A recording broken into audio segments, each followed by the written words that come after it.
This first story, it's coming from somewhere we didn't really expect.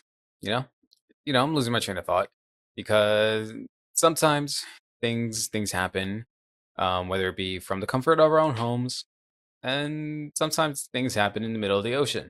For this first story, imagine you're a Navy chief on a warship, sailing across the seas, executing top secret missions, but something's missing. And it's not tactical support or military grade equipment. Nah, it's none of that. It's something a little bit more relatable. And that something is high speed internet, high speed Wi Fi.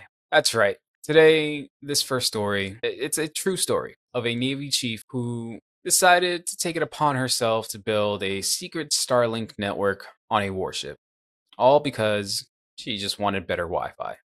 And I mean, I can't really blame her. The most important question you're probably wondering is why would anyone in the military, especially someone that is in charge of a warship, feel the need to build their own Wi Fi network? Well, think about it. The modern Navy runs on a lot of tech, but most of it is designed for mission critical communications, not streaming your favorite Netflix show or whatever you watch on Max, HBO Max, Hulu. It doesn't matter. The latest anime on Crunchyroll is probably what she was watching. Probably trying to catch up on One Piece or even browsing Reddit. Who knows? So you're out in the middle of the ocean, hundreds of miles from land, and the military network, while it's secure and reliable, isn't exactly setting records for download speeds. Now, you or I might get frustrated when our YouTube video starts to buffer or Netflix starts to spin once it hits 33%. But for the chief, this wasn't just about entertainment. There were logistical reasons too. Keeping in touch with family, accessing non-classified information, or even sending personal emails. When you've been on deployment for months, Wi-Fi is almost non-existent. Well, it's not non-existent, but it's hard to get good, reliable Wi-Fi, especially when you're out in the middle of the ocean. So the Navy chief thought, why not take matters into my own hands? And that's where the story begins. Enter Starlink, the satellite internet service from SpaceX, the love child of Elon Musk. Well, the second love child. The first one would probably be Tesla or maybe PayPal. I don't remember if he helped start up PayPal or if he just kind of took it over. Either way, Starlink is Elon Musk's baby. Now, Starlink was originally designed for civilians, people in remote or rural areas. God damn it, man, I can't fucking speak. So these people who don't have access to high-speed internet through traditional means, you can't call up Comcast, you can't hit up Verizon or anything like that. So you need satellite internet. So it uses a network of orbit satellites to beam down internet pretty much anywhere on Earth, whether you're in the middle of a desert or in this case, the middle of the ocean. Starlink can get you connected. So the chief realized something.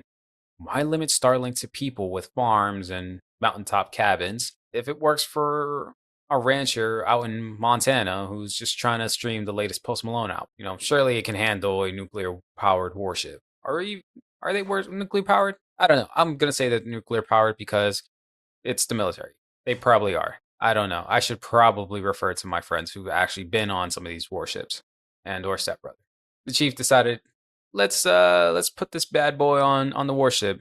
Make this a mobile hotspot in the middle of the ocean. And let's be honest, Starlink's potential has not gone untouched by the military either. There's probably already discussions about integrating it into the military operations because of its global coverage and speed. But this chief wasn't about to wait for the bureaucracy to catch up. She took matters into her own hands. She took a very civilian tool and plugged it right into the most sophisticated naval vessel in the world. Talk about being a trailblazer. So here's where things get a little more interesting. Setting up a Starlink network on a warship wasn't as complicated as you might think. It's not like she needed a team of IT experts or a bunch of engineers to make this happen. Starlink is, by design, plug and play. It's supposed to be easy enough for anybody to set up, even if you've never held a wrench in your life. But here's the kicker. The chief didn't exactly ask for permission. This wasn't some official sanctioned project. Nah, she just kind of did it because she thought she could. So, according to reports, she kept the Starlink equipment hidden away in her private quarters, possibly behind a stack of operational files labeled classified do not touch. That's the best way to keep eyes away from it. And whenever she just needed better or faster Wi Fi, she just quietly fired up the network. Think about it, a whole warship packed with the latest military tech, fighter jets, and a full crew. And there's a secret Starlink network buzzing away in the background. No one was the wiser at first. Some crew members even said that they noticed their smartphones randomly getting great signal out of nowhere. Imagine their confusion. They're on this ship in the middle of the ocean, hundreds of miles from land, and suddenly they've got faster internet than they do back home. Suspicious? Maybe. Convenient? Definitely. How did the Navy react once they discovered their warship was now unofficially a high tech floating Wi Fi hotspot? Well, let's just say they weren't exactly thrilled about it. This wasn't the kind of out of the box thinking that they usually encourage. Well, military officials were quick to point out that unauthorized networks, especially one like Starlink, could pose a security risk.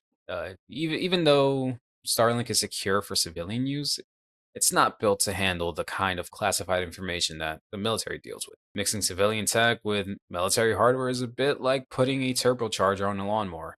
It's not exactly built for that, but it will make it so much more fun to cut the grass.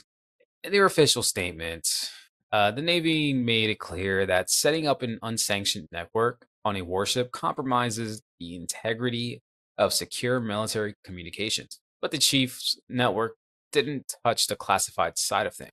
Still, can imagine all the raised eyebrows at the Pentagon when they learned a warship was piggybacking off of Elon Musk's satellites. Man, I cannot speak today. But it does raise an interesting point.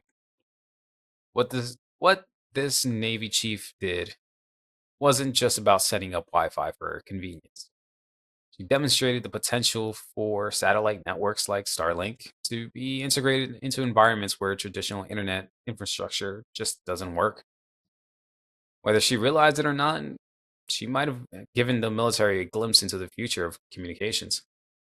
Maybe Starlink or something like it will be part of the next generation of military tech. That was something that really caught my interest, and I was like, man, that's one way to use Starlink.